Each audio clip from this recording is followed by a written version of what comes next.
Good morning, welcome back to my channel. আশা করি ভালো আছেন, সুস্থ আছেন। আমিও ভালো আছি। আপনাদের সুস্থতা কামনা করে SMS পরিবারের তরফ থেকে শ্রাবণী আপনাদের অনেক অনেক স্বাগত জানিয়ে ভিডিওটা আজ এখান থেকে শুরু করলাম।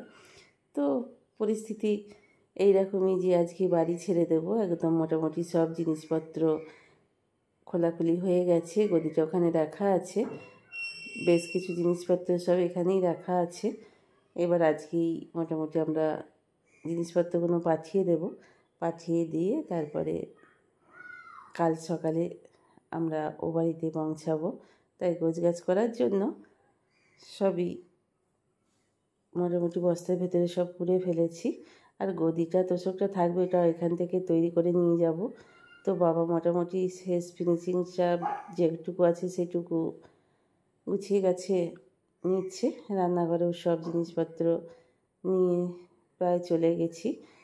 আর ওভেনটা এখানে রেখে যাব, ওভেনটাকে গ্রামের বাড়িতে পাঠিয়ে দেব। তো নতুন একটা ওভেন যেটা ভাবি আমার জন্মদিনে গিফট করেছে, সেটাকে গিয়ে ওখানে ব্যবহার করব, জন্মদিনে আগাম গিফট। তো চলুন, তো গোছাগুছি সব শেষ। সন্ধেবেলায় গাড়ি আসবে। তো পুজো হয়ে গেছে। তো সন্ধ্যের সময় সন্ধে দিতে চলে এসেছি, পুজো করে নিয়েছি। বর্ষাকাল বলে ফুলগুলো খুব সুন্দর আছে। তো সকাল থেকে গোছগাছের জন্য সব ভিডিওটা ঠিকমতো করতে পারছি না, তো অল্প বিস্তর একটু আধটু করেছি আপনাদের সুবিধার্থে। তো এতক্ষণ পর্যন্ত যেসব বন্ধুরা আমার ভিডিও দেখছেন, প্লিজ একটা লাইক কমেন্ট করে দেবেন। আর যেহেতু এটা নতুন আমার একটা চ্যানেল, একটা সাবস্ক্রাইব করে আমার পাশে থাকবেন। আর ভাবি নিজের কিছু জিনিসপত্র সেগুলোকে গোছগাছ করে নিচ্ছে। তারপরে আমরা চলে এলাম এই বাড়িতে পরের দিন।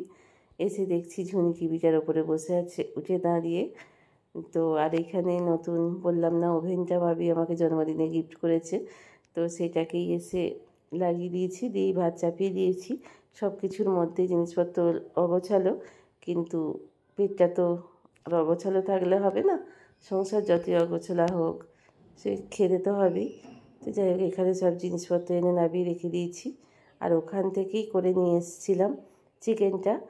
তো সেই চিকেনটা দিয়ে আজকে দুপুরে খেয়ে নেব, কারণ ওখানে বেশ খানিকক্ষণ টাইম পেয়েছিলাম বলে চিকেনটা করে নিয়েছিলাম, যে এখানে গিয়ে হবে কি না হবে। তো যাই হোক, চিকেনটা এখানে আমি বেশি করে একটু দই ছিল ফ্রিজে, কারণ ফ্রিজটা কালকে চলে গেছে। তো সেই দইটা বার করে দীপালির বাড়িতে রেখে দিয়েছিলাম। তো ওখান থেকে নিয়ে এসে করে নিলাম। আবার দীপালির কাছেই খানিকটা দই রেখে দিয়ে গেলাম, আমরা নিলে ভালো, আর নাহলে ওকে বলবো তুমি ইয়ে করে নিও। আর এ বাড়িতে আসার পর বেশ কিছু মাছ নিয়ে এসছে, তো এগুলো ফ্রিজে রেখে দেবো। তো চলুন, ভিডিওটা যদি আপনাদের ভালো লেগে থাকে তাহলে একটা লাইক কমেন্ট করে দেবেন, ইচ্ছা হলে সাবস্ক্রাইব করে পাশে থাকবেন। তো সন্ধ্যের সময় এবার চাটা নিয়ে বসে পড়েছি, চায়ের আড্ডায় সবাই মিলে।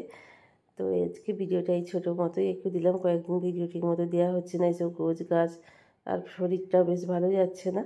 তো চলুন, আজকের মতো এইখানে ভিডিওটা আমরা শেষ করব।